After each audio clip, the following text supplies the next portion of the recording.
네. 아이고, 성목사님 오시네.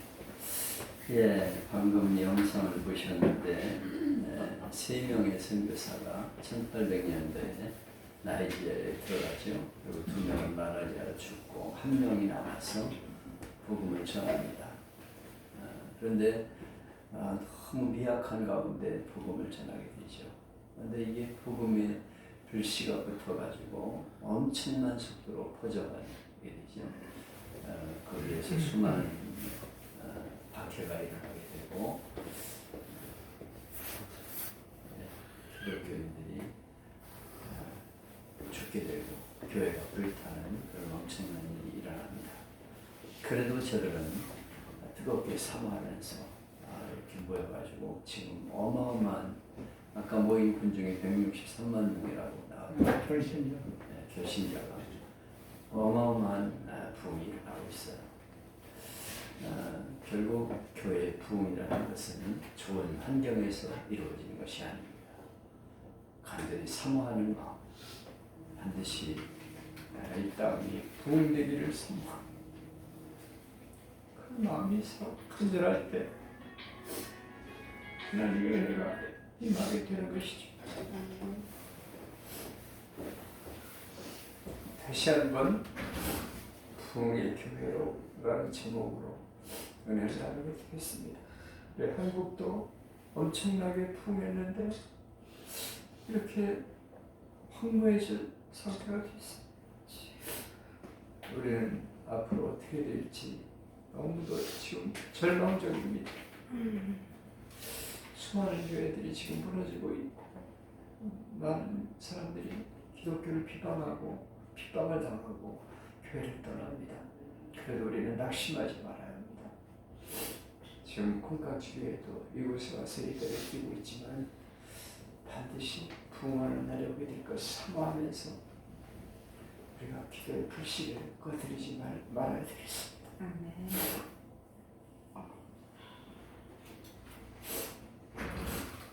김현숙 씨가 쓴 흔들리는 신앙 붙들어주소서라는 글이 있습니다.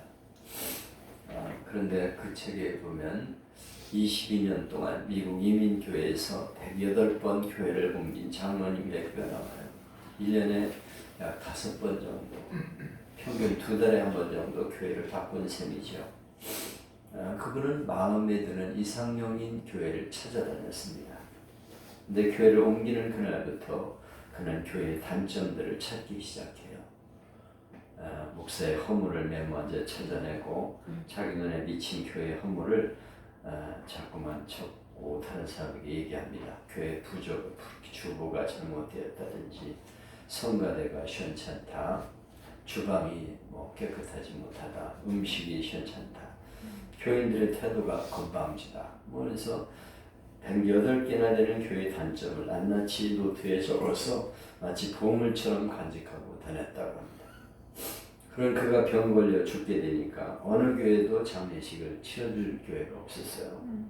이유는 똑바로 교회를 섬긴 교회가 하나도 없었기 때문입니다.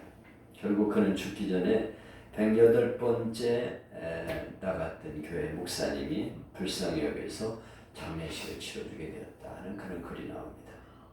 만약 그 사람이 천국에 올라가서 주님 앞에 108개 교회의 허물을 기록한 두툼한 노트를 펴놓는다면 주님은 어떻게 말씀하실까요? 주님은 그 사람의 허물이 적힌 수십 권의 노트를 그에게 던지지 않으실까요? 니나 잘해라 하면서 던지지 않았을까? 모든 사람들은 이상적인 교회를 찾아다닙니다. 어느 교회가 좋을까? 그러나 이상적인 교회는 이 땅에 없습니다. 왜 그러냐면 우리는 다 약하고 허물이 많기 때문입니다. 죄인들이 모여있는데 무슨 이상적인 교회가 되겠습니까? 이 땅에 완전한 교회는 한 곳도 없어요. 인간이 불완전하기 때문입니다. 교회는 완전한 사람 모인 곳이 아니라 허물이 많은 사람이 모여서 은혜를 구하는 것이 바로 교회입니다. 건강한 교회는 남이 만들어주는 게 아니라 나 스스로가 하나님 앞에 겸비한 마음으로 엎드리면서 회개하면서 만들어가야 되는 것이죠. 그러면 건강한 교회 모습은 어떤 교회일까? 성경에서 모델을 찾을 수 있는데 그것은 바로 초대교회, 처음 나오는 초대교회 모습입니다.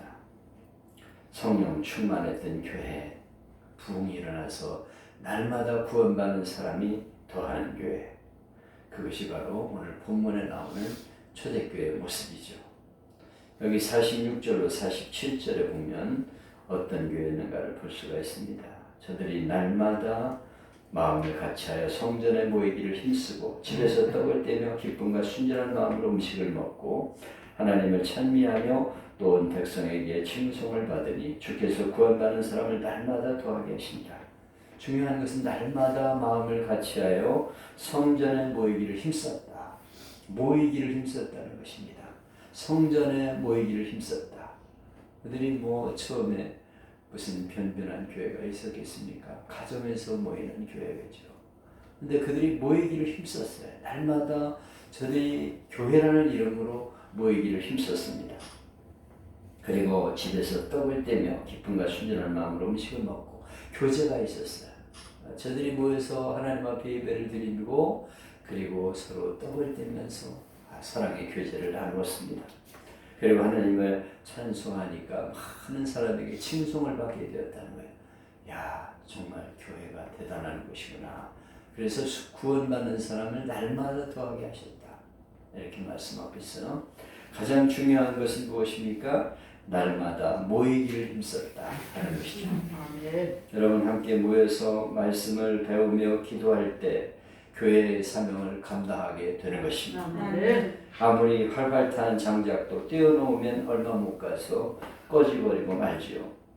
열정 마찬가지예요. 신앙도 모이지 않으면 점점 꺼져가게 돼 있어요. 어느 날 미국의 무디 목사님이 유력한 사람을 찾아가서 교회에 나오시지요. 권고를 했습니다.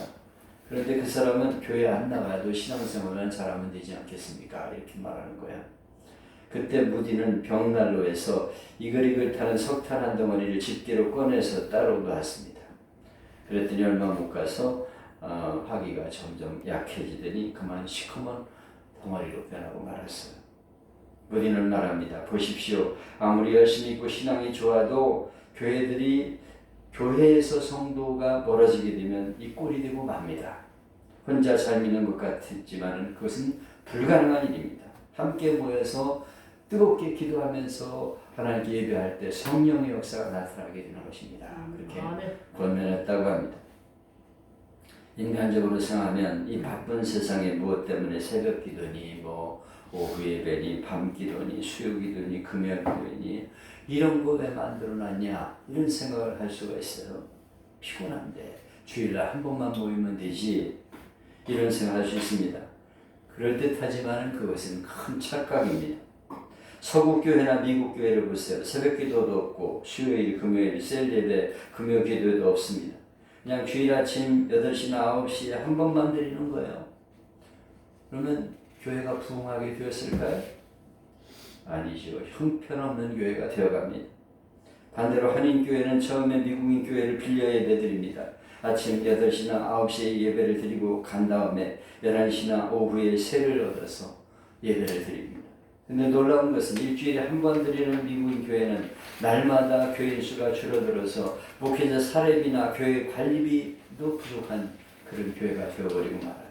근데 한인교회는 날로 교인 수가 늘어나고 부흥되어서 교회당을 새로 짓거나 빌려 예배를 드리는 미국인 교회를 아예 사버리는 한인교회가 많다는 것입니다. 자꾸 일을 하는 팔이 건강해지는 거예요. 가만히 놔둬보세요. 팔이 점점 가늘어서 못쓰게 되어버리고 맙니다.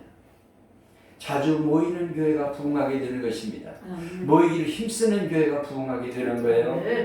교인들도 열심히 모일 때 믿음이 자라지 가뭄에 콩나듯 가끔 교회 나오는 사람 믿음이 자라지 않습니다. 한 달만 교회에 빠지면 불신자가 되고 만다고 해요. 지금 한국 교회가 큰 위기가 바로 거기 있습니다. 교회 안 나오고도 괜찮은 걸 생각해요.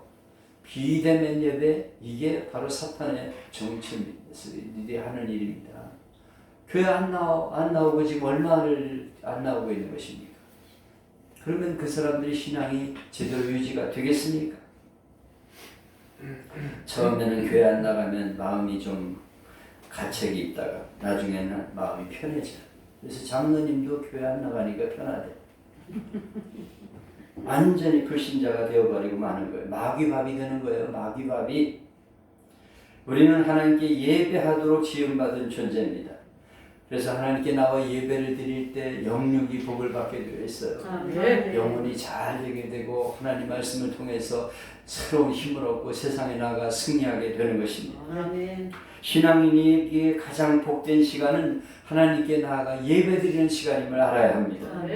그래서 하나님은 안식일을 주시고 예배라는 선물을 주신 거예요. 그래서 우리는 예배에 최선을 다하는 교회가 되어야 하는 것입니다. 은혜로운 예배, 축제 예배 모일 때마다 성령 충만한 초대교회의 모습이 되게 해주세요. 이렇게 우리는 기도해야 합니다. 하나님, 교회가 모이기를 힘쓰는 교회가 되게 해주시고 기도하는 교회가 되게 해주세요. 한국교회가 예배가 살아나게 해주세요. 성도들의 믿음이 살아나게 해주시고 예배에 힘쓰게 해주세요. 정부에서 모이지 말라 자꾸 그래가지고 안 나와도 좋습니다. 이렇게 말하는 거는 난 옳지 않다고 생각해요. 나이가 많아도 나와 예배 드리게 해야 됩니다. 그건 올바른 길이 아니에요. 어떻게든지 예배자로 만들어야 합니다. 예배가 살아야 돼요. 예배가 살아야 그 신앙이 살고 교회가 살아나는 거예요. 주일날 놀러 갔다가 일을 당한 어느 여집사님의 글입니다. 교회 등록한 후 어느 날 남편이 세일즈맨 친구의 권유로 여행 가이드라는 책을 사왔어요. 아름답고 낭만적인 사진들도 가득 찬 책을 보면서 일요일마다 우리 한 군데씩 찾아가 보자 그랬어요. 주일이 되었습니다. 주일을 지켜야 하는 교인이 되었다는 것을 까맣게 잊고 교회 나간 지 얼마 안 됐으니까 이른 아침부터 야외놀이와 즐거움에 빠져 남편과 아이들의 손을 잡고 집을 났습니다. 목적지인 일영에 도착해서 하루를 보내고 저녁 늦게 기차를 탔습니다. 기차는 복잡하지 않아 편안하게 자리를 잡았어요. 피곤한 아이들은 남편의 무릎을 베고 잠이 들었습니다. 어디쯤인지 알 수 없었는데 차창 밖으로 희미하게 벌판이 보였어요. 그때 어디선가 날아온 구슬만한 돌이 유리창을 깨고 팍 들어오면서 관잔놀이를 쳤어요. 이 말을 탁 때린 거예요. 순간적인 일이었습니다. 어둠 속에 날아온 그 작은 돌멩이에 두꺼운 유리창이 산산조각이 났어요. 순식간에 잠든 아이들의 머리와 얼굴로 유리가 깨져가지고 쫙 쏟아졌습니다. 기차가 급하게 멈추고 사람들이 웅성거리 모여들었습니다. 의료상자를 든 승무원이 달려왔어요. 근데 날카로운 유리파편이 아니라 고운 유리가루로 하얗게 뒤집어 쓴 아이들과 두께 2cm가 넘는 유리를 박살낼 정도의 힘으로 날아온 돌멩이에 맞은 이 부위는 아무렇지도 않은 거예요. 상처가 없어요. 속눈썹까지 달라붙은 유리가루 때문에 눈을 뜨지 못한 아이들의 얼굴을 쳐다보면서 하나님 생각이 나더라는 거예요.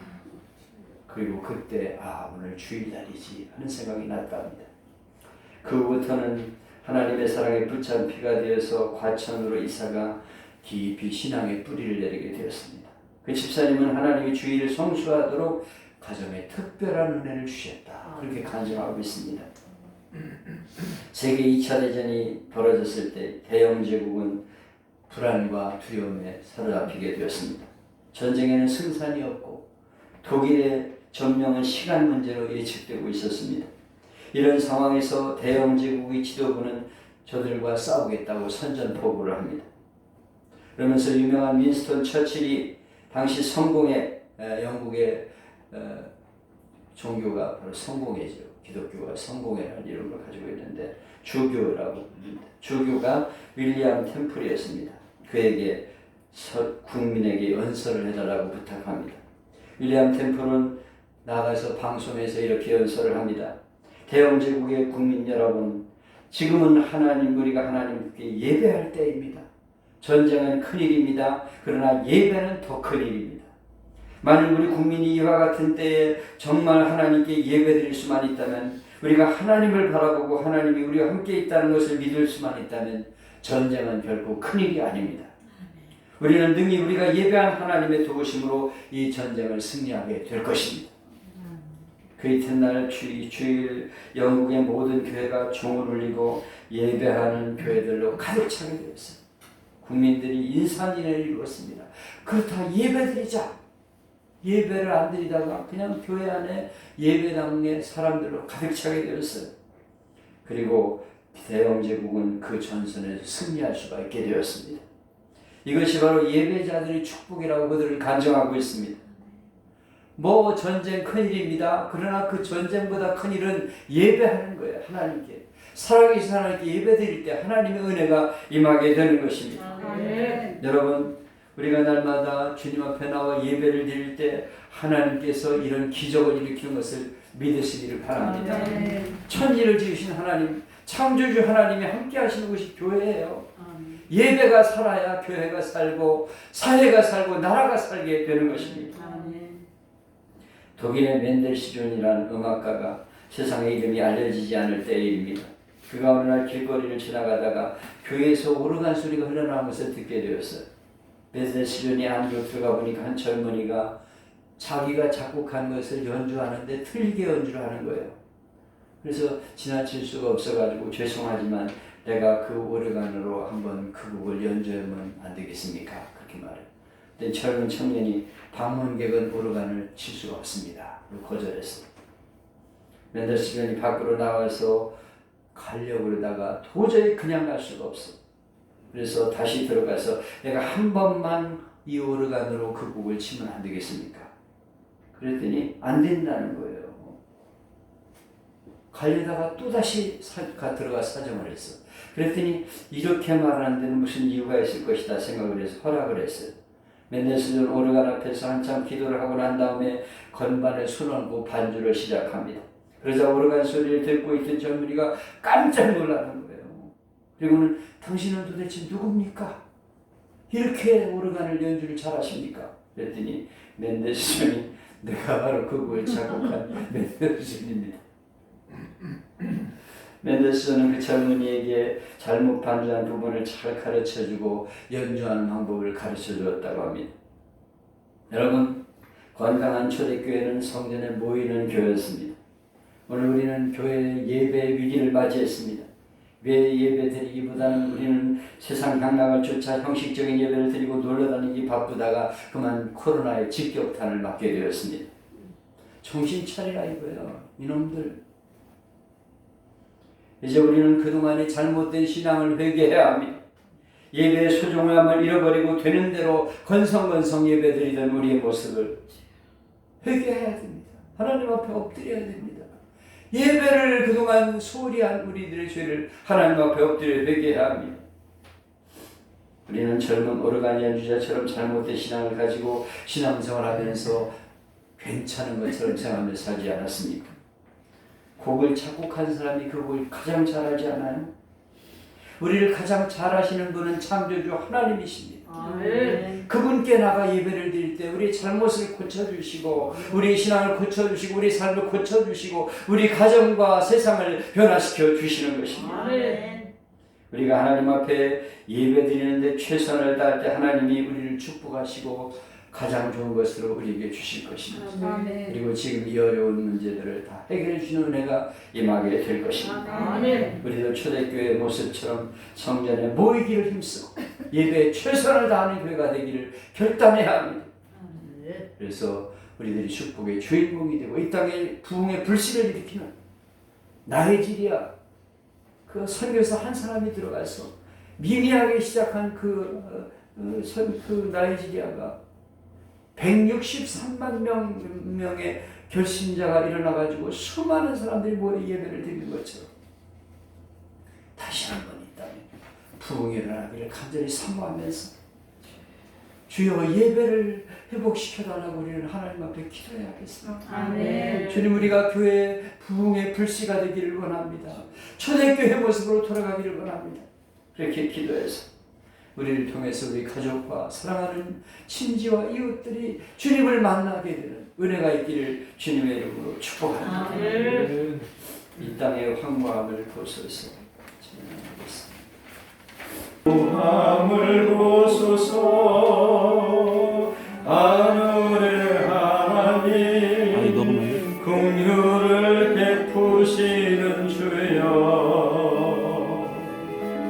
우리의 죄악 용서하소서.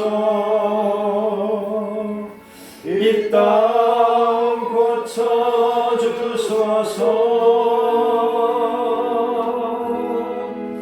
이제 우리 모두 하나 되어 이 땅에 무너진 기초를 다시 쌓을 때 우리의 우상들을 태우실 성령의 불 임하소서. 공의 불길 타오르게 하소서. 진리의 말씀 이 땅 새롭게 하소서.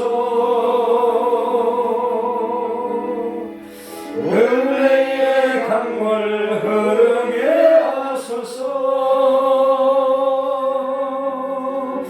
성령의 바람 이제 불어